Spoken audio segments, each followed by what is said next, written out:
¿Estamos en tiempo? Sí, más que tiempo. Vamos a comenzar el segundo panel, la segunda sesión del quinto Congreso de Derecho y Cambio Social. Y en esta segunda sesión vamos a discutir sobre derechos de segunda y tercera generación. Y para ello tenemos entonces al doctor Matías Guilov, de la Universidad Diego Portales, quien va a exponer sobre Constitución y recursos naturales. Me tinca que aquí viene algo sobre reserva legal, que el profesor Guilov nos va a presentar. Y luego el doctor Manuel Bastías de la Casa, de la Universidad Austral, de la Facultad de Filosofía y Humanidades, sobre la intervención del Estado y derechos sociales, pensamiento jurídico en la era de la cuestión social 1880-1925. 20 minutos cada uno, al igual que el doctor Muñoz, voy a estar atento a controlarlos en el tiempo. Matías. Perfecto. Bien, pues, buenas tardes. Quisiera, obviamente, partir agradeciendo a los organizadores, a Fernando y a Pablo, por este espléndido congreso, y qué alegría que se siga repitiendo, que sea una tradición que se mantenga. Lo que yo voy a hacer ahora, cuando se envió el título, y por ahí un poco la broma de domingo, ¿no? Cuando se envió el título, yo dije que iba a hablar de la Constitución económica y los recursos naturales, y efectivamente voy a hablar de eso. Pero voy a poner énfasis en el aspecto que por ahí ya les pasó el dato domingo, ¿no? Mi ponencia de alguna manera se titula La Constitución económica y la regulación de los recursos naturales, el rol de la reserva de ley. El resumen de mi argumento sería más o menos el siguiente, ¿no? Hasta la fecha, la doctrina, más que el resumen de mi argumento, el resumen de lo que yo quiero mostrar aquí, de la contribución que quiero hacer a lo que existe hasta la fecha, ¿no?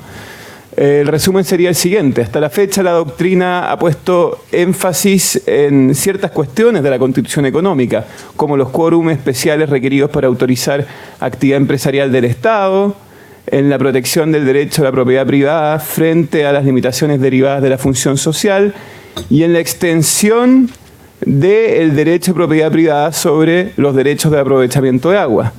Un aspecto, creo yo, al que no se le ha prestado toda la atención que se debiera, es al papel que juega la reserva de ley en obstaculizar la intervención del Estado para la protección de los recursos naturales. El objetivo de esta presentación es precisamente enfatizar este aspecto. En definitiva, lo que quiero hacer es ilustrar cómo en el ámbito del medio ambiente y de los recursos naturales, la reserva de ley es otra de las varias trampas que contempla nuestra Constitución. Para desarrollar este argumento voy a seguir la siguiente estructura. En primer lugar, voy a hablar sobre algunas palabras sobre la Constitución económica. En segundo término, voy a hablar sobre la reserva de ley y su particular comprensión en la práctica constitucional chilena.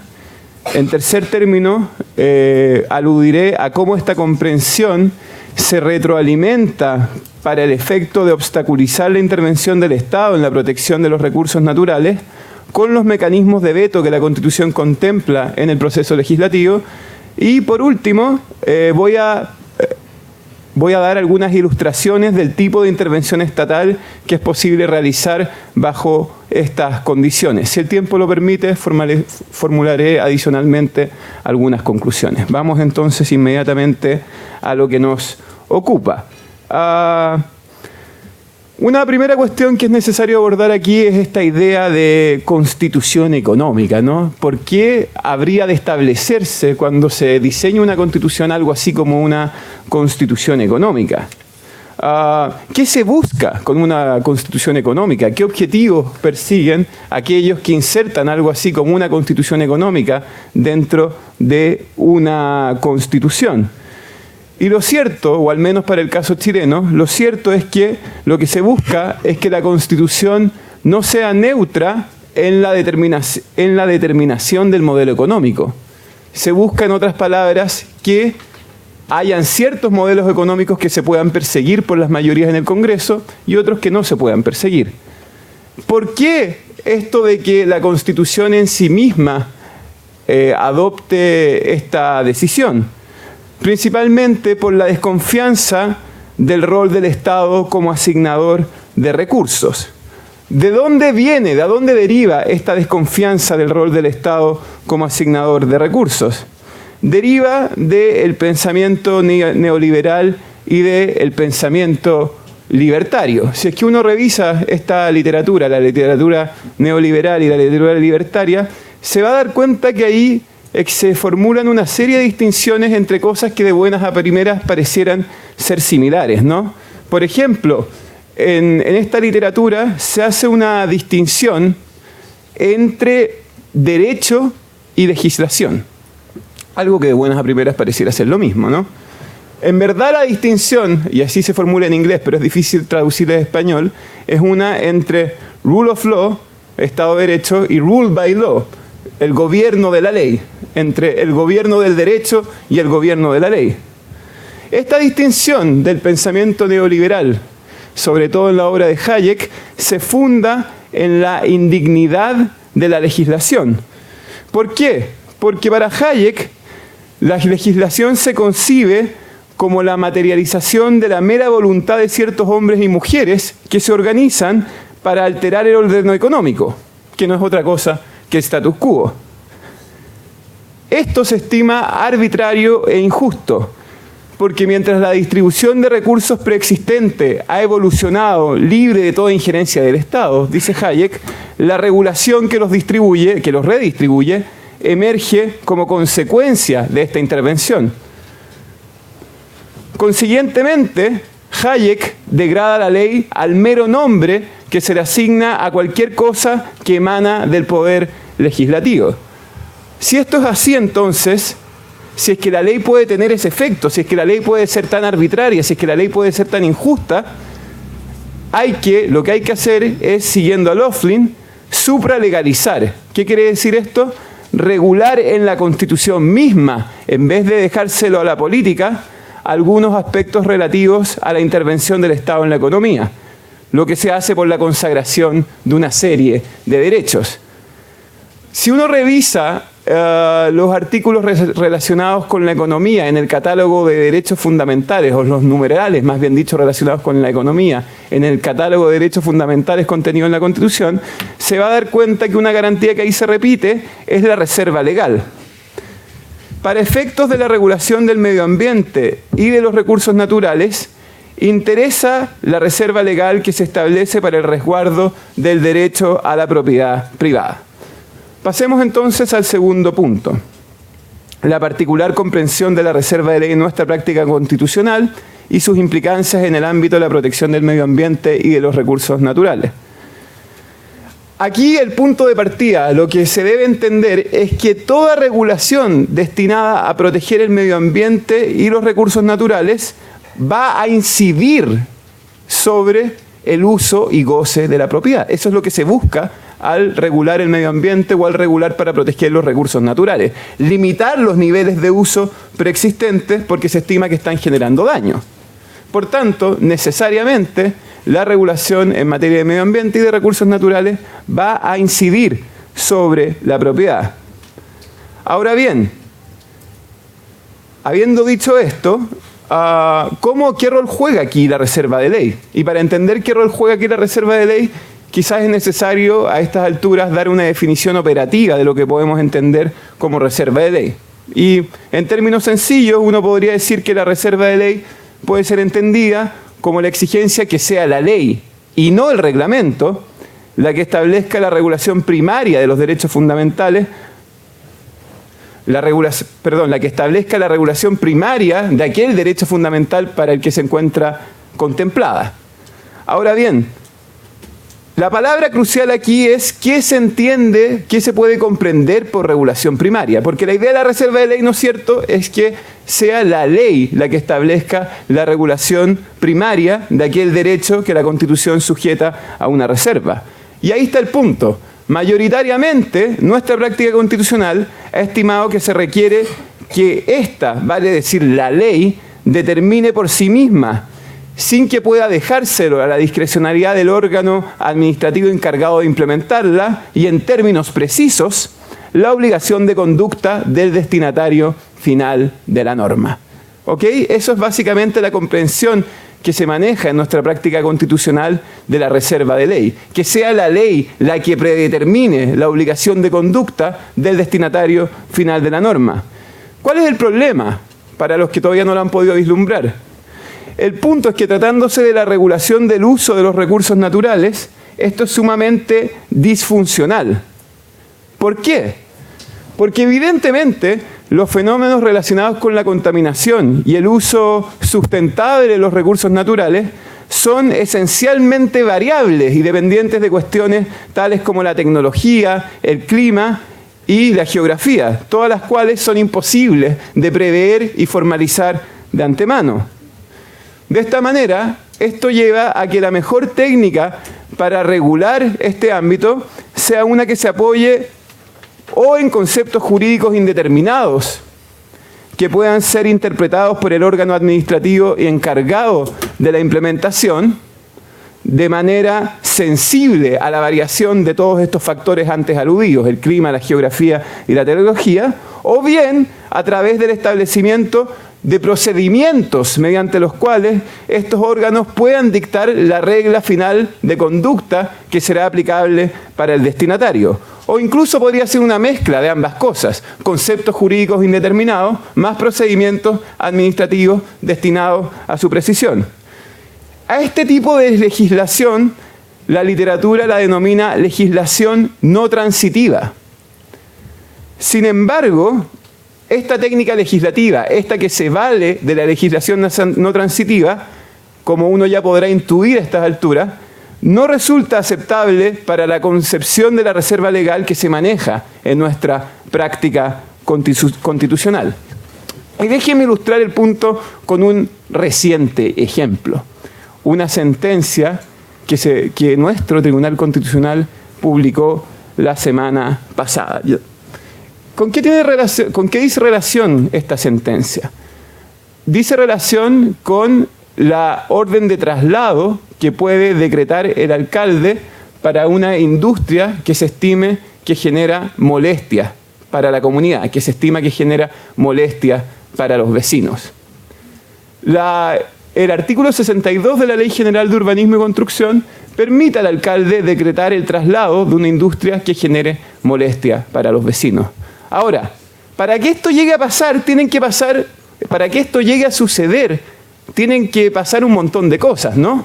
Primero que nada, tiene que darse la siguiente hipótesis. En primer lugar, tiene que haber una modificación al plan regulador que establezca lo que en la legislación urbanística se denomina congelamiento. En otras palabras, que le prohíba a la industria seguir creciendo, pero al mismo tiempo le permita seguir ocupando sus instalaciones. Esa es la manera de armonizar el hecho de que había una industria preexistente y que alrededor de ella se fue agrandando la urbe, ¿no? Ese es el supuesto. Había una industria y alrededor de ella fue llegando la urbe. Entonces, la primera medida que hay que hacer ahí es que hay que aprobar una modificación del plan regulador, la que seguramente va a establecer que esa zona de aquí en más va a tener un carácter residencial, pero sin perjuicio de eso, la industria queda congelada. Se le permite seguir funcionando siempre y cuando ésta no genere molestia al vecindario. Ahora, ¿qué sucede? Puede darse el caso que ésta genere molestia al vecindario, pero para que el alcalde pueda disponer el traslado de esta industria por las molestias que está generando, la calificación de lo que se entiende como molesta no es algo que quede a su sola discrecionalidad. Requiere de 2 informes de 2 órganos diversos. En otras palabras, el procedimiento administrativo que ha de seguirse para disponer del traslado por existir una industria molesta establece 2 puntos de veto, ¿no? Porque cualquiera de estos organismos que tienen que emitir un informe puede vetar el respectivo traslado. Como se puede observar, se trata de un esquema regulatorio que se basa en conceptos jurídicos indeterminados, pero que contiene un procedimiento para que estos se vayan precisando de una manera que no vaya generando arbitrariedades. Pero, sin embargo, para nuestro constitucional ello no es suficiente. Nuestro Tribunal Constitucional estimó en la sentencia de la semana pasada que una regulación así contradice la reserva de ley. En suma, y con este punto termino esta sección, la comprensión de la reserva legal por parte de la práctica constitucional lleva a concluir la inconstitucionalidad de aquellos esquemas regulatorios que son precisamente los que resultan más idóneos para la protección del medio ambiente y de los recursos naturales. Vamos ahora a la tercera parte, la retroalimentación, ¿no? ¿Qué significa esto? Porque no hay que quedarse con el hecho de que la reserva de ley impide u obstaculiza que se puedan implementar estas normas legales existentes. El corolario lógico, y eso lo dice la sentencia del Tribunal Constitucional a la que estoy aludiendo, es que si se quiere hacer algo así como una regulación que implique que una empresa tenga que trasladarse por causar molestias al vecindario, debe ser la ley misma la que detalle qué es lo que se va a entender como molesto. Y ahí la trampa, ¿no? Pero vamos paso a paso. En primer lugar, hay que fijarse acá que si es que para esto es lo que dispone la reserva de ley, en realidad la reserva de ley nos condena a tener normas bastante inútiles en materia de protección del medio ambiente y resguardo de los recursos naturales. No solo eso, y eso es lo que quiero resaltar, nos condena en definitiva muy probablemente a no tener norma alguna. Porque ¿cuál es el corolario lógico? Como la administración no puede implementar estas normas, el legislador debe dictar normas con alto nivel de detalle que establezcan estas obligaciones sobre la propiedad. Pero precisamente nuestro proceso legislativo está diseñado para no producir estas normas. Es ahí la trampa de la reserva de ley y cómo incide esta en la regulación del medio ambiente y de los recursos naturales.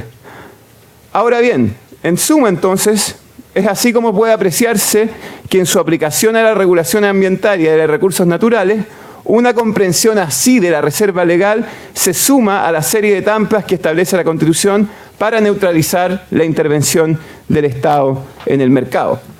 Me van quedando 5 minutos y yo quisiera que el argumento dejara de ser tan teórico a estas alturas y se pusiera algo más empírico, ¿no? Porque uno podría decir, bueno, pero esto es solamente teoría, pero ¿qué ha pasado en realidad en el proceso legislativo? ¿Qué pasa en el proceso legislativo que opera bajo estas condiciones? El punto es que si es que uno observa el proceso legislativo que opera estas condiciones, se encuentra con que la evidencia indica que los proyectos de ley que inciden en estos ámbitos solo se aprueban después de un largo tiempo, y que además establecen intervenciones que resultan limitadas, disfuncionales y en ocasiones configuran hipótesis duraderas de captura. Vamos punto por punto. Aquí voy con la idea de que solo se establecen limitaciones o regulaciones en materia ambiental y de recursos naturales después de un largo tiempo. Si uno revisa cuánto se demora el Parlamento en aprobar proyectos de ley que incidan sobre estas materias, se va a llevar grandes sorpresas. Así, por ejemplo, la norma que consagra la ley de pesca, la polémica ley de pesca aprobada el año 2012, era la misma que consagraba un proyecto de ley que se estaba discutiendo en el año 1990. Vale decir, 22 años discutiendo el mismo tipo de limitación, sin perjuicio que en el intertanto hubo una serie de leyes transitorias. Luego, si uno revisa lo que fue la tramitación del convenio 169 de la OIT, se va a dar cuenta que este tomó 18 años. Si uno revisa el tiempo que tomó la tramitación de la ley de bosque nativo, se da cuenta que esto tomó 15 años. Y si es que uno revisa el tiempo que tomó la reforma del Código de Aguas, que fue una reforma mínima, tan mínima que ahora mismo estamos viendo cómo la reformamos, esta tomó 12 años. No solo eso, hay que fijarse también en qué pasa con el contenido de estas reformas que finalmente lograron ser aprobadas dentro del proceso legislativo. Y es ahí donde yo digo que la reserva de ley produce intervenciones que resultan limitadas, disfuncionales y en ocasiones configuran hipótesis duraderas de captura. Ejemplo de intervenciones limitadas, el caudal mínimo ecológico en el Código de Aguas. ¿Por qué? Porque el Código de Aguas autoriza a la Dirección General de Aguas a establecer un caudal mínimo ecológico al otorgar un nuevo derecho de agua. ¿Qué es un caudal mínimo ecológico? Aquel que un curso de agua necesita para seguir siendo tal. Ahora, ¿cuál es el punto? La ley lo hace aplicable únicamente para aquellos derechos de agua que se otorguen después de su entrada en vigencia, que a la fecha de su entrada en vigencia eran los menos, ¿no? Y no solo eso. para los casos donde resulta procedente establecer este caudal mínimo ecológico, la ley misma le fija el margen máximo de caudal mínimo ecológico que puede disponer la autoridad, lo que por las razones antevistas resulta totalmente inconveniente. Todos los cursos de agua son diversos, son afectados por diversos factores y es imposible que de antemano la ley pueda fijar el caudal idóneo. Ahora, también se establecen, he dicho, limitaciones o intervenciones disfuncionales. Ejemplo, la patente por no uso en el Código de Aguas, ¿no? ¿Qué es esto de la patente por no uso? Ustedes a lo mejor han escuchado que en Chile es uno de los pocos países en el mundo donde los derechos de agua se entregaron de manera gratuita y uno puede hacer lo que quiera con ellos sin pagar ningún costo. Algo de esto se trató de corregir a través de la patente por no uso. Pero ¿cuál es el punto, no? La patente por no uso, al tratar de formalizarla toda en la ley y no dejar al reglamento que pudiera ir viendo sus distintas hipótesis de aplicación, genera el siguiente resultado paradojal. Fíjense lo que ocurre en la Municipalidad de Pucón. La Municipalidad de Pucón ha decidido resguardar una serie de caudales para su preservación ecológica y uso turístico. Y paradojalmente tiene que pagar patente por no uso, que es un instrumento destinado a lidiar con la especulación, no con la preservación. Y hipótesis de captura duradera, la ley de pesca. ¿Qué otra iba a ser? ¿Por qué? Porque es tanto nuestra énfasis en que la propia ley establezca con lujo de detalle todas las conductas que son obligatorias para los destinatarios finales de la norma, que ¿qué sucede? Es la propia ley la que tiene que establecer quién se queda con las cuotas y por cuánto tiempo. ¿Se podría haber evitado esto? Seguramente sí. En todos estos casos se podrían haber establecido esquemas que permitieran la participación de la administración. ¿Podrían haber dado lugar a hipótesis de captura? A lo mejor podrían haber dado lugar, pero esa captura sería mucho menos duradera que aquella captura que se produce cuando la norma emana del proceso legislativo. En conclusión, porque solo me queda un minuto, el objetivo de esta ponencia ha sido demostrar la incidencia que tiene la reserva de ley, el rol crucial que juega la reserva de ley en la mantención del modelo económico extractivo que subyace a nuestra Constitución. De todo esto se sigue que una comprensión así de la reserva de ley no es una garantía que proteja al legislador. Porque todos ven que la reserva de ley protege al legislador frente a la administración, pero no es ese el caso. Es más bien lo contrario. Se trata de una garantía para ciertos derechos cuyo efecto es el de neutralizar, impedir hacer ciertas cosas al legislador y consiguientemente a la administración. Eso.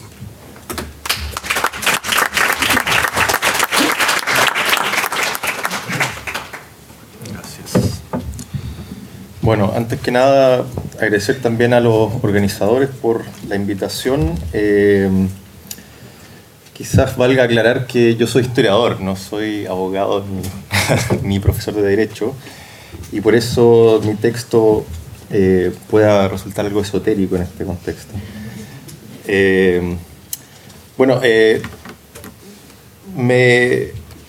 Me alegra, digamos, estar acá porque, digamos, el texto que voy a presentar hoy día aborda creo que aporta reflexiones, ¿cierto?, a la temática más general de este congreso y aborda algunos problemas de interpretación histórica que surgen de la relación entre derecho y cambio social. Bueno, esta presentación está basada en un artículo, ¿cierto?, sobre pensamiento jurídico chileno que se publicó recientemente, pero aquí por motivos de tiempo, ¿cierto?, me voy a dedicar a algunas cuestiones más generales, ¿cierto?, y me alegra, digamos, que tiene alguna relación con lo que se presentó anteriormente. Voy a estructurar la presentación en tres partes, ¿cierto? En primer lugar voy a discutir algunas interpretaciones corrientes sobre la cuestión social, ¿cierto? Recuerdo que en el texto de historia y de los inicios de la legislación social para justificar mi decisión de mirar el derecho y el pensamiento jurídico en específico, para entender ciertas transformaciones entre la relación entre Estado y sociedad a comienzos del siglo XX. En segundo lugar, voy a presentar alguna forma en que el derecho se ocupó de la cuestión social dentro del marco conceptual del liberalismo decimonónico, y en ese sentido creo que replica, ¿cierto?, tiene algunas analogías con esta idea de la constitución económica de Hayek, ¿cierto? O sea, entonces voy a llegar a eso. Y en tercer lugar, ¿cierto?, y final, voy a discutir cómo la redefinición de la relación entre Estado, o sea, entre derecho y cambio social, significó una nueva forma de abordar la cuestión social y aumentó la importancia del proceso legislativo para la corrección de problemas sociales, ¿ya? Entonces esa es, digamos, un poco la estructura y hacia dónde apunta esto.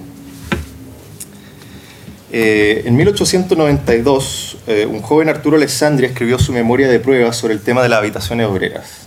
No sé si lo sabrán, pero bueno, perdón, saben. Discutiendo diversas alternativas para la construcción de viviendas baratas e higiénicas, argumentó que el Estado debía quedar enfáticamente excluido tanto de la construcción como de la administración de esas viviendas. Alessandri justificó esta postura planteando que, cito, semejante intervención es contraria a los principios fundamentales del derecho. Ahora, quiero detenerme en esta afirmación, pues encierra varios aspectos que me parecen interesantes, ¿cierto? Comúnmente la historiografía sobre la cuestión social tiende a buscar causa y efecto. Entonces, el aumento de las huelgas produce una creciente preocupación por la cuestión obrera. Las altas tasas de mortalidad infantil, el alcoholismo o la expansión de epidemias o todas las anteriores, ¿cierto?, produce una creciente preocupación por la habitación higiénica. Cierta idea, ¿cierto?, le hace socialismo, anarquismo, la Rerum Novarum, etc., produce nuevas tendencias políticas y esta lista se podría extender, ¿cierto?, al infinito. Sin embargo, contrario a esta lógica de causa y efecto, la afirmación de Alessandri, esto es mi hipótesis, ¿cierto?, la repito, semejante intervención es contraria a los principios fundamentales del derecho, debe inducirnos a mirar sus argumentos como reflexiones sobre cómo el derecho enfrenta jurídicamente el problema de la habitación obrera. ¿Ya? Entonces, observando el problema de esta forma, eliminamos la pregunta por la causalidad, ¿cierto? Y observamos y nos preguntamos, por el contrario, ¿qué observaciones hace el derecho para definir aquello que se considera derecho? ¿Ya? Entonces, la tautología del derecho. En este sentido, lo que entiendo por pensamiento jurídico no es cómo ciertos individuos comprendían ciertos problemas sociales desde el derecho, sino cómo se constituyó una semántica estructurada por la profesión jurídica y vinculada al sistema del derecho. Aquí intentaré ahondar en esta línea de análisis argumentando que aquello que el sistema político podía aceptar como modificación en la estructura de la desigualdad social tenía límites que venían impuestos no por relaciones de poder o configuraciones políticas contingentes, sino que venían preestructurados, ¿cierto?, por una semántica jurídica imperante. Y eso, digamos, ahí está la idea de la Constitución económica que hace efectivamente eso mismo, ¿no? Pero lo formaliza, ¿cierto? En este sentido, el pensamiento jurídico hay que entenderlo como una institución, y trazar su transformación no significa simplemente observar un cambio en la manera de pensar, ¿cierto?, de la élite de la época, sino que significa observar cómo cambió el andamiaje institucional que sustenta las normas de lo que las sociedades conciben como justo e injusto, ¿no? O sea, son límites lo que estamos viendo. Entonces paso a la segunda parte. Las discusiones que han caracterizado la cuestión social están atravesadas no solo por observaciones sobre diversos problemas sociales, sino también por observaciones sobre el rol que debía cumplir el Estado en la atenuación de aquellos problemas sociales. Entonces, no es la misma cosa, ¿cierto? O sea, hay un diagnóstico, pero también estamos pensando qué se hace con eso. La pregunta por el rol del Estado, ¿cierto?, si debía o no debía intervenir, en qué capacidad debía intervenir, etcétera, etcétera, era una pregunta que competía al derecho. Y en este sentido, por eso yo observé textos de derecho de todo este periodo, ¿cierto? Y esta fue la pregunta que yo le hice. Y esto fue particularmente visible, ¿cierto?, esta tensión en las discusiones que se dieron sobre la habitación popular a fines del siglo XIX. Y aquí hay una literatura abundante, que están los higienistas, ¿cierto? Hay una serie de reflexiones que están surgiendo en esa época, no solo desde el derecho, sino de otros sectores, pero yo me concentré acá en este aspecto del derecho, que es interesante después, porque la respuesta de intervención se da precisamente por una solución jurídica que sea este problema. Es interesante notar que las discusiones sobre la vivienda obrera se centraron menos en los derechos de las clases bajas que en los problemas relacionados con la salud, la moral y la conservación de la sociedad. Javier Díaz Lira, por ejemplo, también un tesista, ¿cierto?, destacó cómo la pobre construcción, la falta de aseo y salubridad, la humedad, la oscuridad, la estrechez y la cohabitación con animales en los barrios populares hacían de estos, comillas, un campo de cultivo sumamente propicio para asilar constantemente todos los gérmenes de enfermedades infecciosas y favorecer toda clase de epidemias. Cierre de comillas. Entonces hay un problema de salud, ¿no? La vivienda no solo era un problema de salubridad pública, sino que también existían cuestiones morales que podían ser resueltas por medio de una mayor intervención del Estado. El joven Alessandri argumentaba que higienizar la habitación obrera no solo tendría repercusiones sobre la clase afectada, sino que tendría un efecto sobre la moralidad, dada la, cito de nuevo, importancia que tiene el hogar como base y columna de la sociedad. Fin de cita. En este mismo sentido se justificaba la necesidad de la habitación popular porque transformar a los trabajadores en propietarios de sus viviendas los convertiría en partidarios del régimen social existente, y esto ayudaría a quitar el sentido de revuelta, ¿no? En el año 1900, Ernesto Aragón planteaba que, cito, no hay medio más eficaz para desarrollar en el pueblo el espíritu conservador, para hacerlo partidario y defensor del orden y estabilidad sociales, que hacerlo propietario. Se ha probado que no hay trabajador más laborioso, más asiduo y ordenado que el propietario. Nunca se le ha visto en desórdenes y revueltas. ¿Ya? Fin de cita. Ahora, esta forma de interpretar la cuestión social, más allá de los prejuicios de clase que delata, buscaba dar justificación jurídica a la intervención estatal en el contexto del Estado liberal, o sea, cambiar algo sin cambiar el status quo, ¿cierto? Esa es la idea.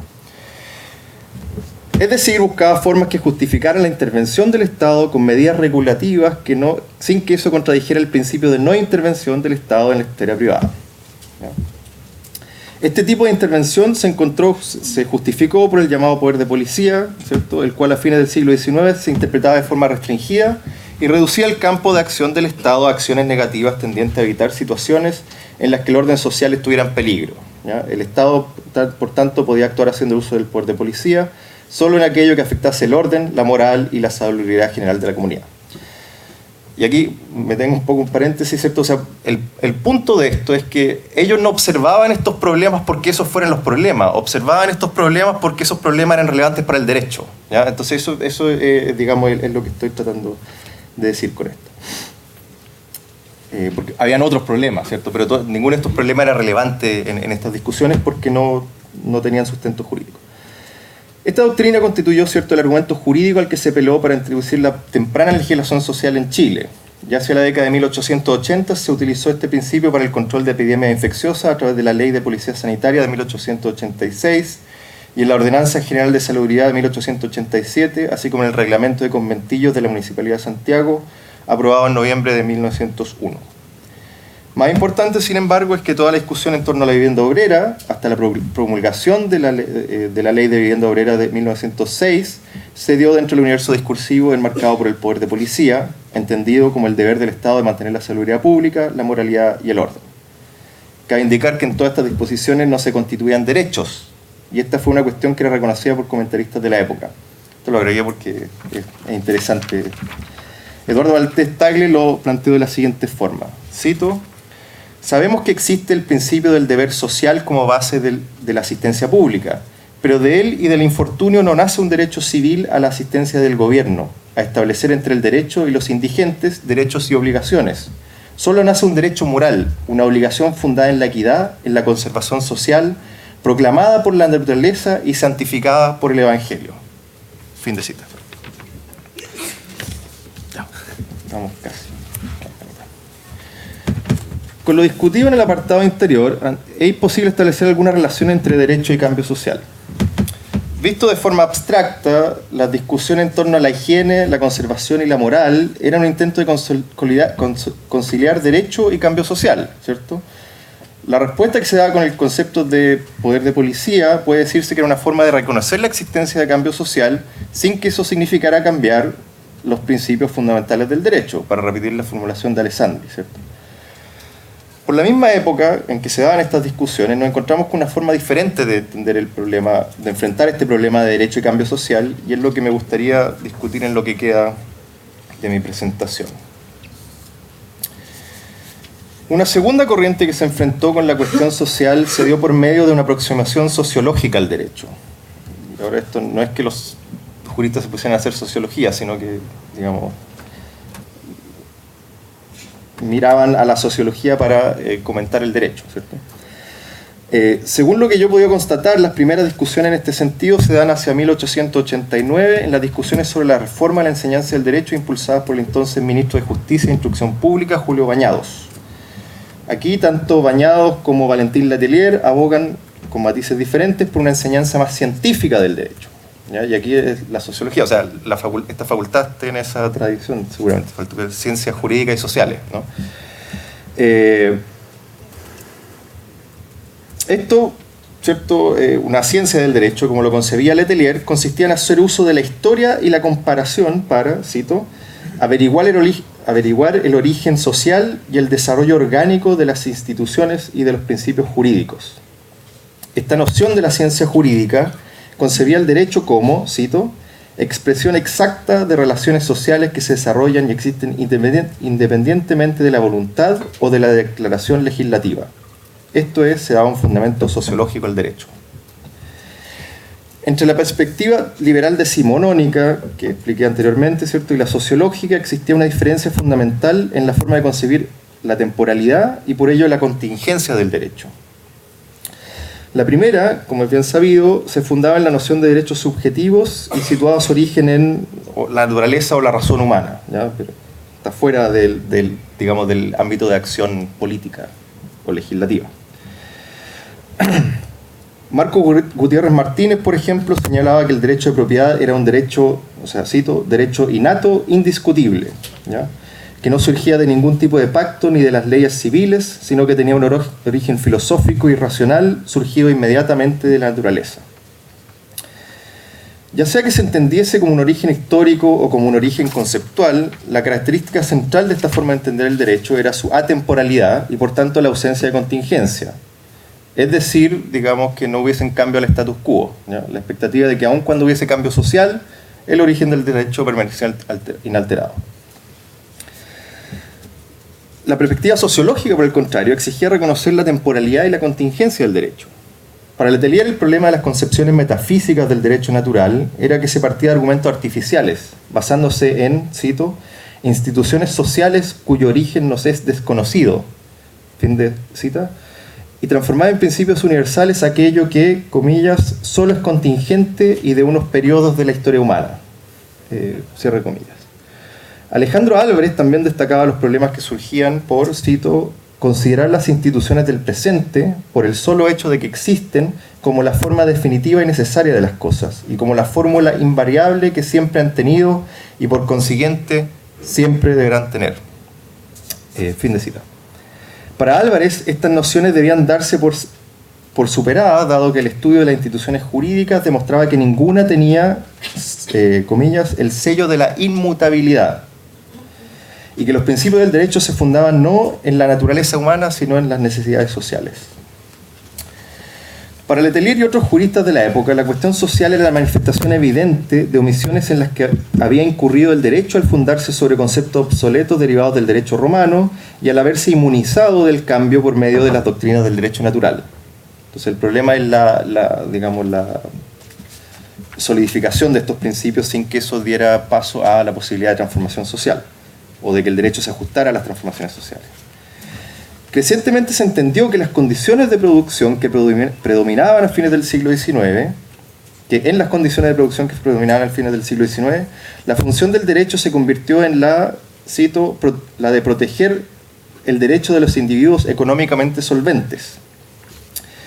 Letelier expresaba que el derecho privado no había desarrollado mecanismos que se ocuparan de los derechos de quienes carecían de propiedad, sino que por el contrario se habían creado, cito, instituciones que a la sombra de la igualdad jurídica fomentan la desigualdad social, porque mejoran la condición de los ricos y empeoran la de los pobres.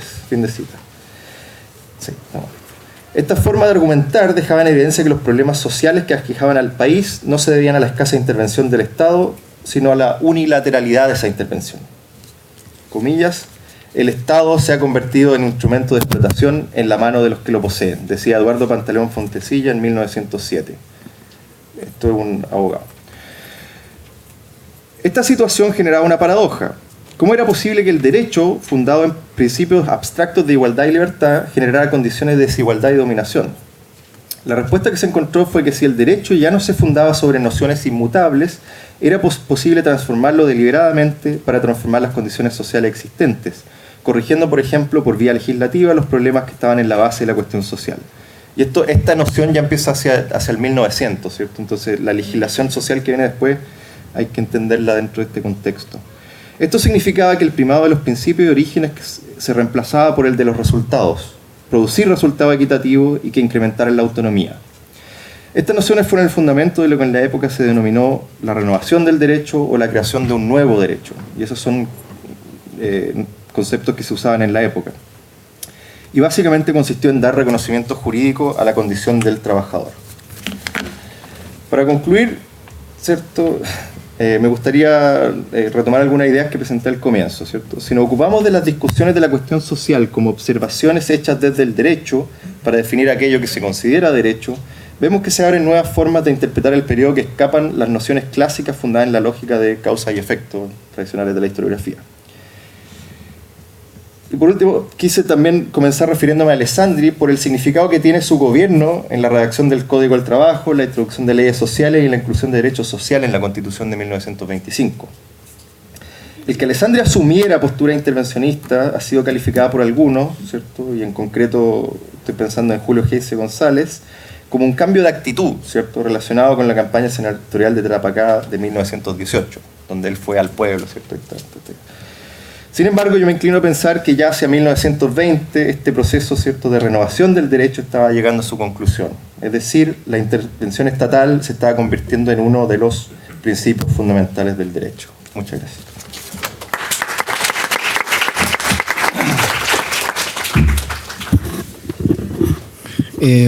Tenemos un tiempo para preguntas hasta las 7:20, así es que, profesor Viera.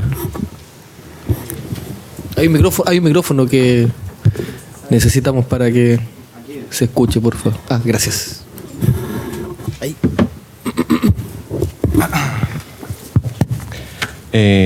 Gracias por las presentaciones. Un comentario para ver qué es lo que opina Matías Guiloff. Son dos.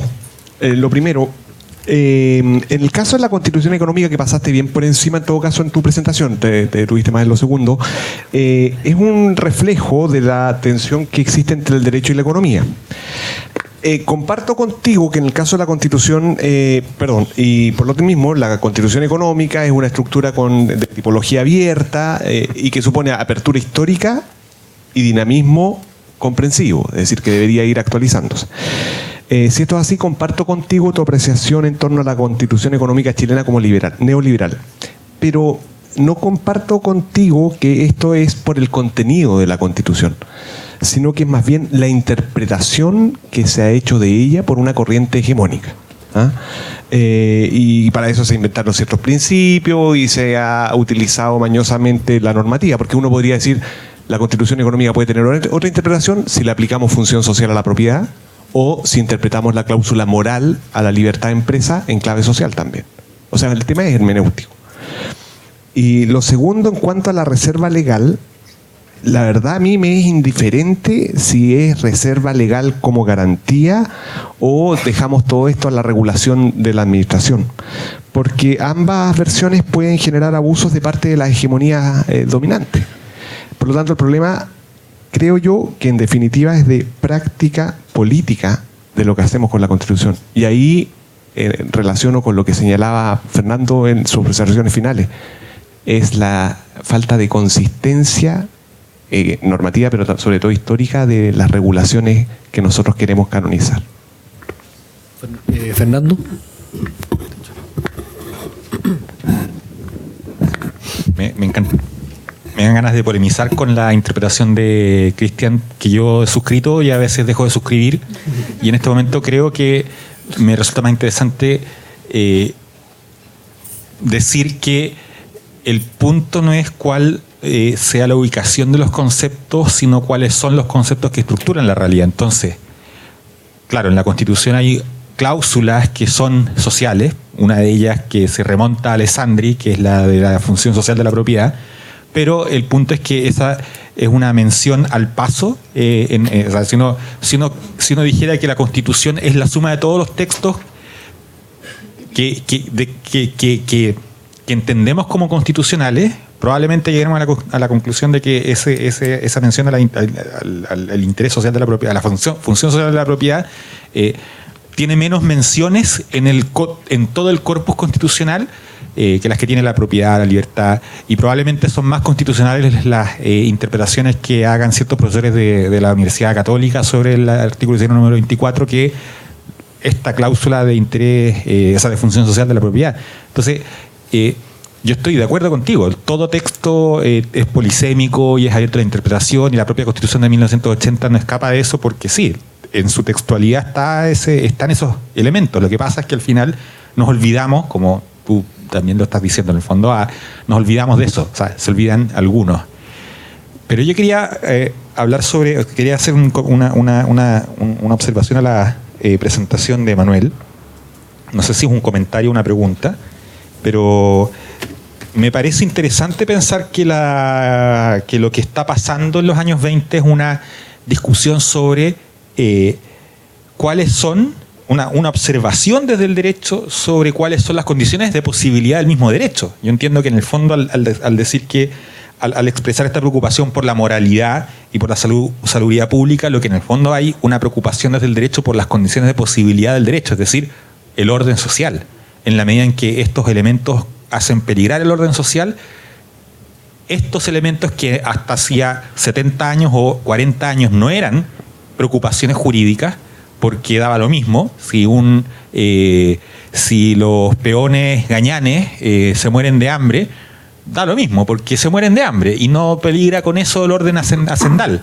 Pero en cambio, si los trabajadores de las minas del carbón o de las salitreras viven en condiciones complejas, bueno, ellos tienen capacidad de movilizarse, protestar, y entonces, en el imaginario de la élite, quizás hacer peligrar el orden social, porque sabemos que en otras partes están empezando a hacer eso, están empezando a derrocar al gobierno. Y esta es la época en la que surge precisamente no solamente el movimiento anarquista, sino que también la revolución socialista soviética. Entonces, en esta matriz medio lumaniana de pensar sobre cuáles son las observaciones que desde el derecho se hacen sobre la sociedad, me parece interesante pensar, y un poco creo que mi pregunta o opinión va por ahí, en si es posible identificar dentro del pensamiento jurídico, y creo que por ahí va el contrastar a Letelier con Alessandri, si es posible contrastar desde dentro del pensamiento jurídico distintas formas de codificar estas observaciones sobre la realidad social. Mi intuición es que, y creo que para allá va tu contraste entre Letelier y Alessandri, mi intuición es que esas distintas codificaciones de lo que significan estos ruidos del entorno social están presentes, y cosas que surgen primero como una especie de intervención paternalista desde la oficina del trabajo hasta la idea de la función social de la propiedad, que es una idea un poco como de que la propiedad obliga, como dice la ley alemana, tal como nobleza obliga, o sea, son posiciones en las cuales un sujeto privilegiado, que no renuncia a su privilegio, se da cuenta que su privilegio le genera ciertas... ¿cierto? Esa es una forma de codificarlo, y esa es la forma que pareciera estar en Alessandri. Pero pareciera ser que poco a poco empiezan a surgir, junto con Letelier, otras formas de codificar este entorno, que yo diría que después se terminan canalizando en personas como Eduardo Noboa, gente que cree que el derecho... O sea, que cree que el orden social es injusto y que el derecho debe dejar de codificar estos ruidos del entorno como problemas y pasar a entenderlos como demandas por derechos. Entonces me gustaría saber qué piensas tú sobre, en el fondo, el identificar en el pensamiento jurídico una cierta heterogeneidad que niega la posición privilegiada que reclama el liberalismo jurídico. Muy feo si me anoto yo. ¿Hay la otra mano encima? ¿Pregunta? Pablo. Solo para privarte del placer.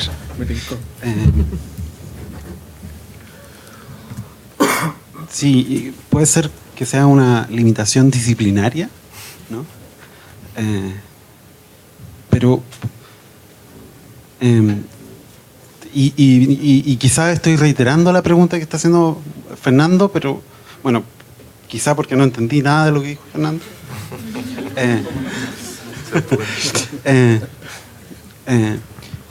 No hay en el tránsito entre estas dos ideas de derecho que pueden ser, ¿no?, asociadas con estas dos personalidades.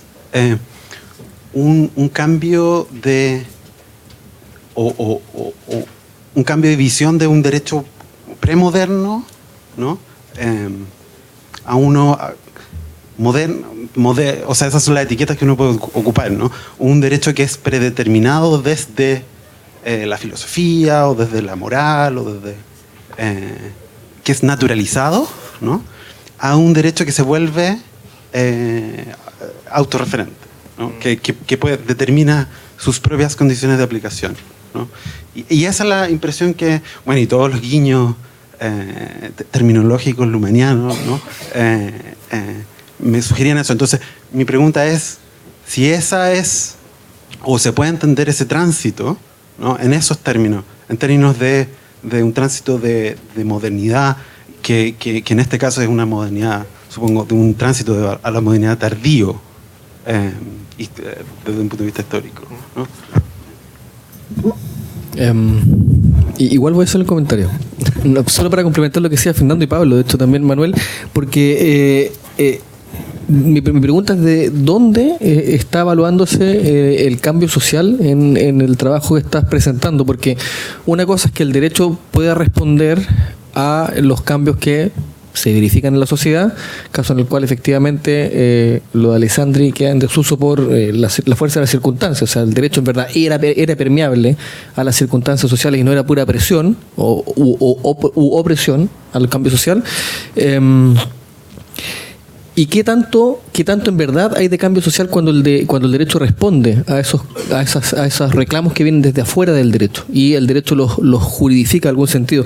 Estoy pensando lo siguiente, estoy pensando que la huelga y la protesta, a partir justamente de la legislación social del 2025, comienza a ser reprimida por medio del recurso al derecho penal principalmente, pero que luego uno mira lo que está ocurriendo hoy y uno se encuentra con sentencias de la Corte Suprema, o sea, del derecho, que está leyendo huelga y protesta como formas legales de expresión, o sea, algo que antes fue reprimido y dice, mire, sabe que en verdad es legal. ¿Y cuánto hay en esa pasada, por supuesto, cuánto se pierde, más bien dicho, en esa pasada de potencialidad de cambio cuando el derecho toma aquello que se está reclamando desde lo social y lo transforma en derecho? Si lo hace para promoverlo en verdad como una forma de cambio social, o si en verdad lo hace para ahogarlo. Y si lo hace para ahogarlo, me parece a mí que ahí vuelve a revivir esta idea de que el derecho en verdad tiene su propia lógica que, coloniza estos espacios que están afuera y que le son disfuncionales a esa concepción de orden social que está detrás.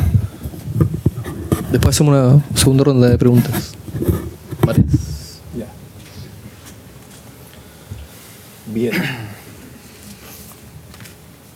Agradezco los comentarios, Cristian. A ver, en primer lugar, en el dilema interpretación-contenido que tú me planteas, ¿no es cierto? Porque dices que en verdad este tema del modelo económico ha sido algo más bien que ha venido dado por la práctica constitucional, por la interpretación, más que por el propio contenido.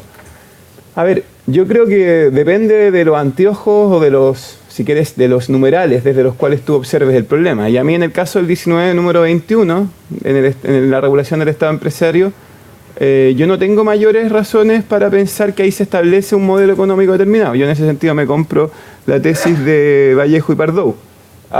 En el tema de la propiedad, mi opinión es más, por así decirlo, ecléctica, ¿no? O sea, la primera parte del artículo 19, número 24, hasta la regulación de la expropiación, yo creo que no se establece modelo económico alguno. Pero todo lo que viene después, a mí me parece que añade rigidez y de alguna manera uno podría pensar que se está tratando de hacer algo para preservar un modelo económico cuando se establecen esas normas, precisamente en la regulación de la propiedad sobre el uso de los recursos minerales y de los recursos hídricos. Pero ¿dónde pasa fundamentalmente mi convicción de que la Constitución del 80, si bien no establece un modelo económico, trata de hacer todo lo que puede para que se mantenga uno, por el artículo 19, número 23, que yo hablo harto, pero esta vez no lo aludí, y el artículo 19, número 24. ¿Por qué por el artículo 19, número 23? Este es un artículo que no muchas veces se menciona, pero que es importante, ¿no? La libertad para adquirir toda clase de bienes. Una garantía única en el mundo, ¿no? Yo no conozco otra constitución que establezca el derecho a la propiedad o la libertad para adquirir toda clase de bienes, ¿no? Si uno revisa la literatura, lo que se encuentra ahí, y es razonable que ello sea, considerando las excepciones que se establecen en ese artículo, es tratar de asegurar que sea más costoso establecer un sistema económico que no sea el de mercado, ¿no? Porque eso es lo que precisamente resguarda la libertad para adquirir toda clase de bienes. El que la regla general sea la libre apropiabilidad. Eso es lo que resguarda la libertad para adquirir toda clase de bienes. Y el segundo argumento que a mí me refuerza mi convicción de la Constitución hace todo lo que puede para que no se altere el modelo económico que subyace al momento de su establecimiento, son precisamente las diversas reservas legales que se contienen en los derechos fundamentales de contenido económico. ¿Por qué? ¿Por qué tantas reservas? Precisamente porque el supuesto para establecerlas es que el proceso legislativo está diseñado para ser incapaz de establecer esas intervenciones. O sea, una cosa va ligada con la otra. Yo en ese sentido creo que eso es lo que explica la razón de esta reserva. Y un poco el leitmotiv de mi ponencia ha sido tratar de ser un poco menos ingenuo con la reserva de ley. La reserva de ley está hecha para eso, nada más, para reenviar a un proceso legislativo que es irresponsivo. Ahora, en relación al tema de si es que esto es un tema no de, por así decirlo, de diseño institucional o de elección institucional, de qué institución es la más idónea, sino que un tema de práctica política, yo tengo dos comentarios, ¿no?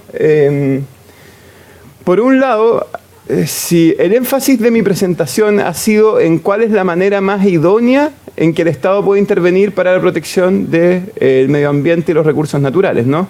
Y lo que yo he tratado de explicar es que la manera más idónea es a través de un esquema regulatorio que permita una cierta flexibilidad. Habiendo dicho eso entonces, el tema es que aun cuando logremos reformar la Constitución y eliminemos al Tribunal Constitucional, el proceso legislativo va a seguir siendo rígido. El proceso legislativo siempre es más o menos rígido. En Estados Unidos, por ejemplo, no hay Tribunal Constitucional, pero sin embargo, hace 25 años que no se aprueba ninguna ley en materia ambiental. Y precisamente, como lo que necesitamos aquí es flexibilidad, de ahí creo que ahí está el mayor fundamento para mi preferencia por esquemas legislativos que le den un alto rol a la administración. Y en cuanto al tema del abuso, vuelvo a reiterarlo, ¿no? Si el tema es el riesgo de abuso, entonces, con mayor razón, debiéramos permitir que la regulación se establezca por la vía más flexible que sea posible. ¿Por qué? Porque si es que en un momento se estableció una regulación que configuró un caso evidente, un regalo regulatorio, como es la ley de pesca, si es que esa regulación se establece por la vía administrativa, pues bien, después fácilmente podemos remediarla. ¿Me entiendes?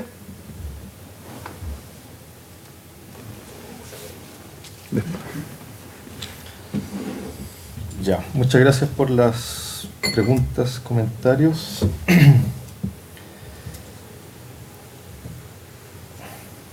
Sí, el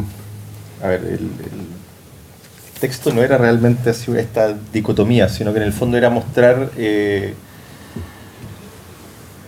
porque Alessandri después, ¿cierto?, comulga con o sea, él no sigue sosteniendo estos principios. La idea es, digamos, yo lo hice muy esquemático en esta presentación, pero el texto original tiene bastante más complejidad sobre, digamos, y va mostrando ciertas variaciones. O sea, una cuestión que es bien interesante, que una de las cuestiones que a mí más me llamó la atención cuando estuve investigando esto, yo partí investigando esto por el tema de derechos sociales, y el estatus constitucional de los derechos sociales en la década de los 20-30, que eso empieza a ser, digamos, una cuestión, digamos, ¿cierto? O sea, la constitución alemana, la constitución mexicana, bueno, después la chilena, y después en América Latina en general hay muchos países que adoptan esta idea de derechos sociales o, digamos, alguna forma de derechos materiales, ¿cierto?, a nivel constitucional. Ahora, lo interesante, ¿cierto?, es que la respuesta que se están dando a este problema, ¿cierto?, en el 1890, en el 1900, ¿cierto?, que es muy temprano, o sea, todavía no tenemos revolución bolchevique, todavía no tenemos OIT, todavía no tenemos Primera Guerra Mundial, ¿cierto?, que son como algunos de los hitos que siempre se marcan y dicen, bueno, es que la Primera Guerra y eso generó ciertas condiciones, después la OIT y había que darle trabajo y garantía a toda esa fuerza que se movilizó para la guerra, que quedó, ¿cierto?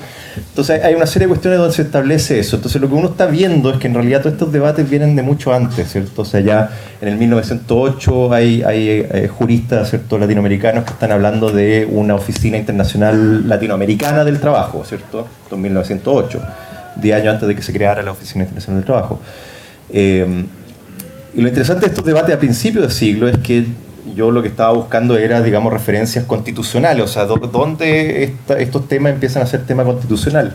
Y la verdad es que no lo son.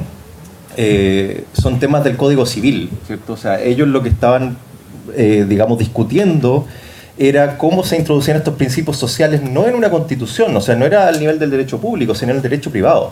Y eso era una cuestión que, digamos, fue rara, porque hoy día uno la ve y es anómala, o sea, digamos, y eso fue una línea de pensamiento que no se desarrolló al final, o sea, eso, pero se discutía, ¿ya? Y no solo en Chile, sino que en varias partes, ¿ya? Entonces había las formas de codificar. El tema es que, claro, o sea, las variaciones eran infinitas, ¿cierto? O sea, habían abogados, o sea, digamos, juristas que decían esto, otras cosas, pero al final lo que va quedando es digamos, el proceso legislativo, o sea, las leyes, los códigos, las constituciones, y eso es lo que al final va configurando qué es lo que se codifica. Por decir, el código es, o sea, la interpretación de los tribunales, etcétera, eso es lo que al final le va dando, en el fondo, le va restando esta apertura infinita de posibilidades y lo va cerrando, digamos. Entonces el proceso después se decanta en eso, pero digamos, yo creo que tú usaste la palabra correcta. Yo estaba buscando un poco las condiciones de posibilidad de todo esto, y esto apunta a lo que decías tú, ¿cierto? Por el tema de la modernidad, ¿cierto? O sea, yo no sé si definirlo como premoderno sería muy radical, porque ahí tendríamos que ir a las formas feudales, ¿cierto? Preindividualistas.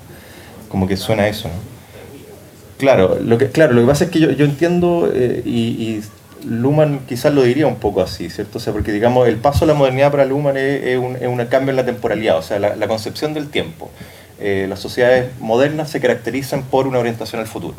Entonces, lo que ocurre es que eso ya estaba ocurriendo, o sea, en el punto en que digamos, los países empiezan a hacer constituciones, ya tienen una orientación, o sea, esto está acá y nosotros lo hacemos para regular lo que viene, ¿cierto? Entonces hay un proceso, digamos, que la constitución es un acto político jurídico que en el fondo instaura un momento de decisión que genera una apertura hacia el futuro.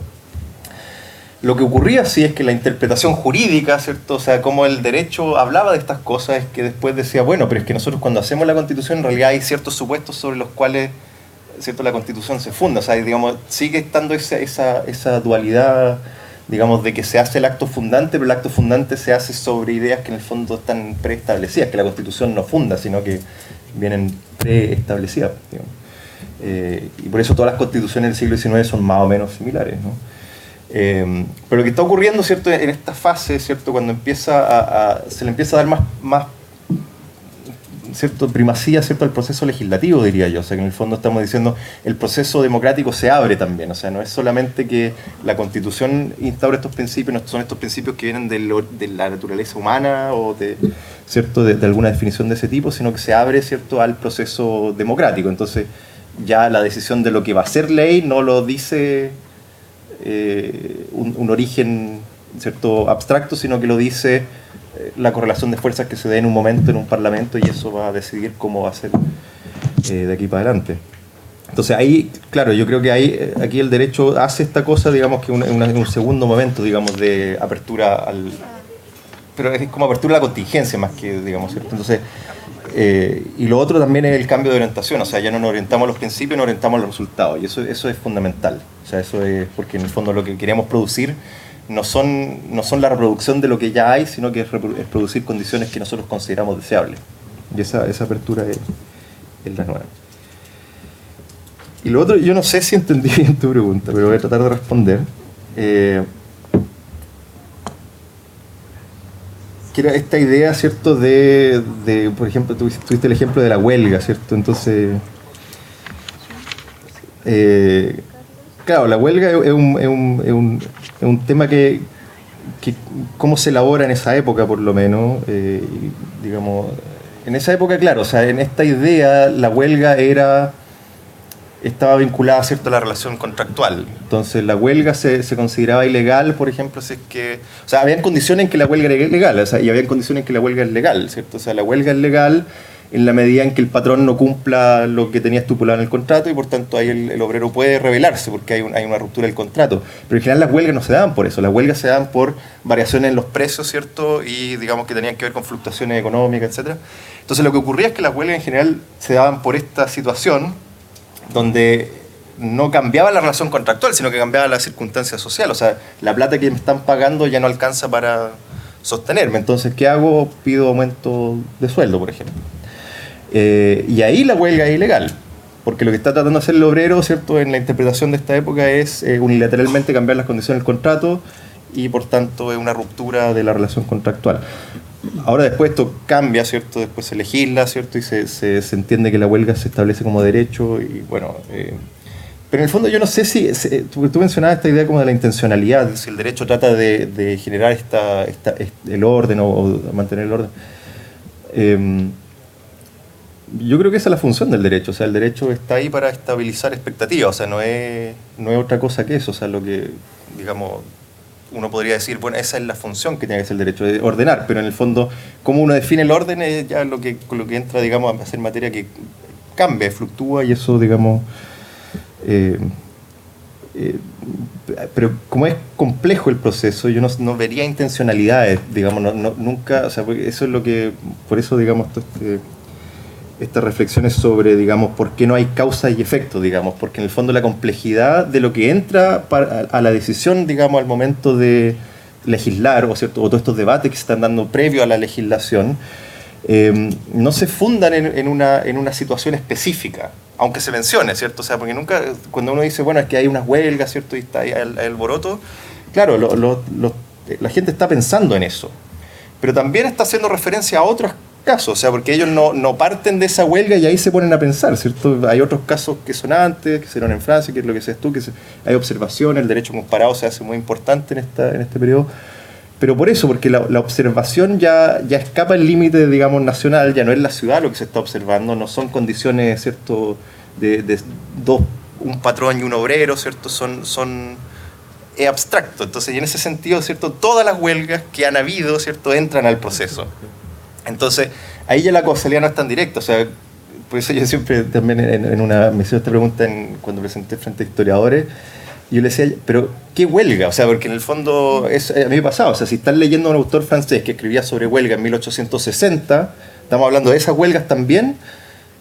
Sí, estamos hablando de esas huelgas también, entonces ahí ya no sabemos, o sea, entonces la huelga como proceso que ocurre en la economía, que el derecho trata de amarrarlo de alguna forma.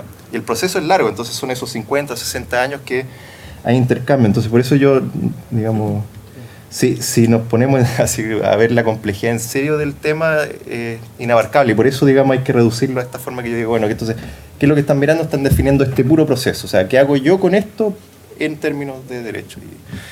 Y ahí llegué. Bueno, muchas gracias. Estamos, yo creo, ¿no? Quedan 9 minutos para la próxima sesión. Si quieren, paramos 9, o salvo que alguien tenga un interés demasiado intenso en hacer más preguntas. Héctor. ¿Aló? Ya. Poco tiempo. Ya. Es una observación corta. Creo que intentar aproximarse a la comprensión de cuál es la función social que desempeña el derecho, cuál es la función que desempeña el derecho en Chile pre-1930, tiene que considerar un elemento relevante si se va a mirar la Constitución, a saber, la comprensión que se tenía de la Constitución. Creo que la Constitución del 25 puede marcar una diferencia en torno a cuál es la comprensión de la Constitución. 1833, el artículo 164, dice: solo el Congreso, conforme a lo dispuesto en los artículos 40 y siguientes, podrá resolver las dudas que ocurran sobre la inteligencia de alguno de sus artículos. Y la Constitución de 1925 introdujo el recurso de inaplicabilidad. Entonces, ahí parece haber algo relevante en términos de si se comprendía en sentido absoluto, en sentido político la Constitución, o en sentido relativo, en sentido jurídico la Constitución. Luego, si veo la Constitución pre-1925, quizá no hay juridificación, porque la Constitución no se entendía como una norma jurídica, sino que más bien como una norma política. Posterior a la Constitución del 25 puede haber un cambio, y ahí habría que analizar cómo juega el recurso de inaplicabilidad, cómo aparecen los tribunales con su función propia. Eso no sé si lo has tratado, no sé si has visto cómo es esa diferencia. Yo creo que parece necesario mirar la Constitución. No lo había pensado de esa forma, pero claro, o sea, digamos, ese artículo que tú mencionas tiene, digamos, este sentido de que cambia el régimen, ¿cierto? Se pasa de un régimen presidencial a un régimen parlamentario, digamos, por este mismo recurso, ¿no? Que el Parlamento decide al final que va a ser un régimen parlamentario. Pero en ese sentido no lo había pensado, que si se entiende como un recurso político sería interesante, digamos. O sea, que habría, digamos, por qué se centra en el código, por ejemplo. Claro. Claro, tendría sentido ahí. Muchas gracias. Genial. Paramos a las 7:20, nos sentamos para el tercer y último panel del día. Gracias, un aplauso a los expositores.